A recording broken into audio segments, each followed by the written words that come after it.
I've been an online entrepreneur for about 3.5 years, and the first 2 years of my business, I basically did nonstop traveling. This year, I've been more settled, mainly in London, and I wanted to give a full, comprehensive review on what it's actually like to travel and work at the same time. And I'm talking about building a company while traveling, not necessarily doing remote work or things like that. It is a little bit different, and I can actually give my perspective on that too, because, well, I'll explain, but I spent some time doing that too, effectively. The first thing that I want to mention about traveling is that ultimately traveling means your environment is constantly changing. Right off the bat, I can say with confidence that one of the keys to having established habits is your environment. If you've read the book Atomic Habits, he basically talks about how your environment really helps you enforce whatever habits you have. So whether those are good habits or bad habits, your environments often shape them. And so when you're constantly changing environments, what happens is that any habit that was dependent on your environment, if you don't have that same environment in the next place that you go to, you will lose that habit.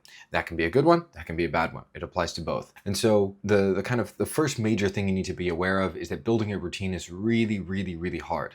When I talk about routine, I'm talking about when you get up in the morning and you have your breakfast and you go to work, or you start work at a particular time, or you go to the gym and then you go home and then you work on this thing. Like, those regular things are really hard to maintain, because when you go to a new place, you don't really know where the gym is or how the gym works or whatever. And so that exploration time happens every single week or month or however often you travel, right? So you always have a time of like settling in. And I thought that you could really reduce that, but you can only reduce it so much. And I can also say that you can reduce it by paying more to control your environment. But if you don't have a lot to pay, it's really hard. So let me put this into context. If you're able to pay a 5-star hotel every single time, and every 5-star hotel that you book has a pool and a gym and, let's say, a desk or a workspace or whatever. If your routine involves going to the gym at 6 and then starting work at 7 and then a call at 9 a.m. or whatever, it's very easy to replicate that if you always book those 5-star hotels, because you always know they have a gym in the building and they always have breakfast in the building and they always have a workspace that you can use. And so that is an example of how you can keep your environment constant. But in my situation, when I started this company, I did not have money for 5-star hotels. And so I was traveling a lot, but also I was being very scrappy with my money. And so that meant sometimes staying at friends' couches or staying at very cheap places, which didn't have hotels, didn't necessarily have breakfast. So basically everything was a lot more disorganized. And so the environment was constantly changing. I didn't always have the things I wanted, like the gym, and food was kind of hard to control all the time, because I didn't want to be cooking in every single Airbnb or whatever that I got. Your routine becomes incredibly hard to maintain the more you travel, but it's not just about travel, it's how much your environments change. So if you are able to travel but control every single environment that you go into, you're a lot more likely to be able to retain more of that routine versus somebody who doesn't have as much control over where they go or where they stay. And unfortunately for me, that meant my business slowed down a lot. I didn't make a lot of business progress during my travels, like basically ever, because when you travel, you interrupt routine, but also it takes you days to kind of get back on track. And I can attest to this. I spent a weekend in Italy. It was great. I don't regret it, but I know that the cost of that is 2 or 3 days of catch up, of basically where your to-dos are all over the place. You're not quite as planned out about what you're meant to be doing. And so if you want to mitigate that, if you want to mitigate the impact of traveling on your work, make sure that you have your whole travel planned out in terms of work schedule. So you should know the more plans that you have. If you have an entire plan that takes you from your start date to your end date,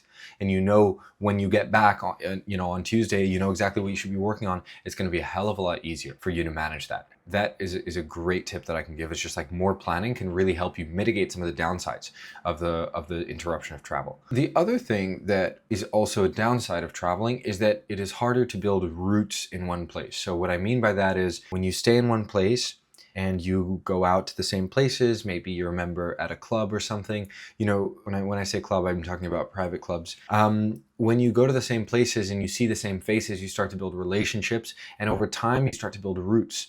And so in that city, you have a community that's very deep, and that depth is directly correlated to the amount of time you spend there. If you're constantly traveling, you're a lot less likely to have that. And I've said this to some people, and they say like, oh yeah, but I have friends internationally and it's fine and it's so nice that I can go anywhere and see somebody. Yeah, that's true. It's just that you then don't have as much depth in a particular city, and so you have less power overall, because you have less power in one specific city. Sure, you might know people all over the place, but it can be very, very powerful when you stay in one place and you really get to know everybody. Now, at the end of the day, you can still do that remotely. Like you can still travel around for events and things like that. It just, I would say it gets a lot more expensive. The kind of lifestyle where you are traveling and getting to know the right people and making, good friends in good communities, generally is going to be a lot more expensive than staying in one city, and you can still get to know very, very important people if you're in a big city like London or New York or SF. When you stay in one place, you can build those roots a lot more.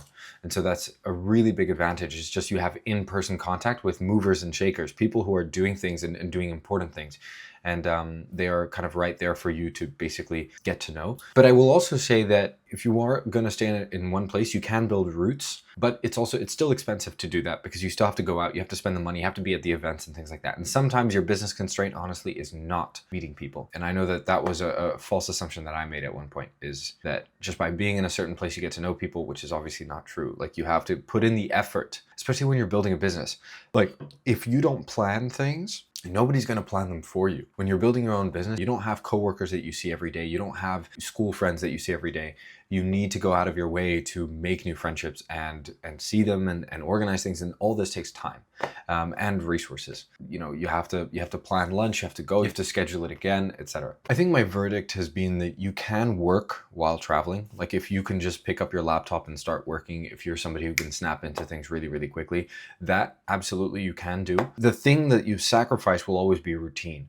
And so when you use your routine to make progress in other things, for example, if you have a routine of journaling, or if you have a routine of meditating, or doing exercise, any of these routines which just happen kind of on autopilot and you don't have to think about them, those are going to disappear. And so usually you can upkeep like one or two main things that you think about every day. So for example, work, right? Like you can get good at just focusing on your laptop, but anything that's not in this bucket that you like constantly think about, that just happens on autopilot when you're at home or wherever your base is, all those things are going to go out the window. And so you should just be aware of that. And I will say also, just like when you're constantly living out of a suitcase, eventually it does get old, like packing and repacking all your stuff and not having one central base where you always go, kind of like home, if that makes sense. If you don't plan your work, and if you don't get enough work done, if you're going traveling with friends, usually this is the case because your friends are going to want to spend time with you and things like that. And so you don't have the time to sit down and work as much as you do normally. If you do not have plans, it is going to be astronomically harder for you not to lose time even when you get back, because you're going to be losing time catching up. And to be honest, in that first year or two of my own business,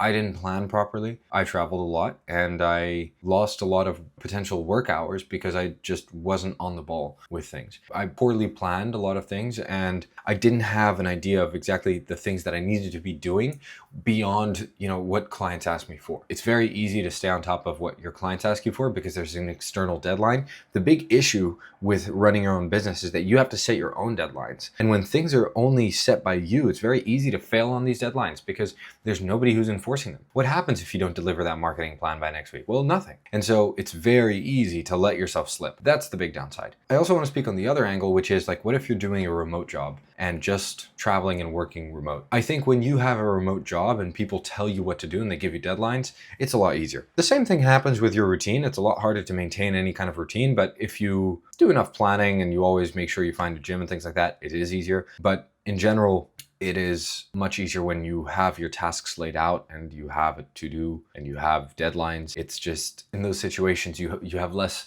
of an option as to whether you do it or not. And so you'll kind of be forced into making progress slowly but surely. The main thing is just that loss of routine. And also, if you don't have a home base, it can get quite stressful constantly having to book flights and book hotels, book Airbnbs. It's just this like extra thing that you have to think about all the time, where you don't have to think about that if you're renting a place and staying somewhere. It's just less planning, less cognitive load, more time for you to focus. Anyway, those have been my big lessons. I don't regret any of what I did. I think it was really great for me to just see more of the world. I think it informed me as a human and my perspectives, and I think that was great. But I'm also not going to be an idiot and tell you that it didn't affect my work. It obviously did, and I could have gone further if I hadn't done it as much. But sometimes you make trade-offs, and that's just life. It can be really, really great. Just don't be delusional about the fact that it will make work harder. It's impossible that so much change is not going to affect you. It is just really, really impossible that so much moving around isn't going to affect you. And unless you have a secretary to deal with all the bookings and you always book, private jets and everything sorted out for you, in which case, great, you probably have a pretty good life. But, for those of us who don't have all that, you have to take care of everything yourself. And that means a lot more change, a lot more little to-dos, little tasks, and if you lose luggage or anything like that, it turns into a whole headache. Just think about that if you want to go, travel the world while trying to work and build your business. Just be cognizant of the fact that if you're not in one place for months at a time, you're constantly having to explore and find your things again, find your routine again, because your routine is heavily based on your environment. Feel free to drop any questions. I will answer as many of those as possible. And I hope this video was useful. I know it was a little bit disorganized, but I hope somebody at least finds it valuable if they're trying to consider this work and travel arrangement and what to do.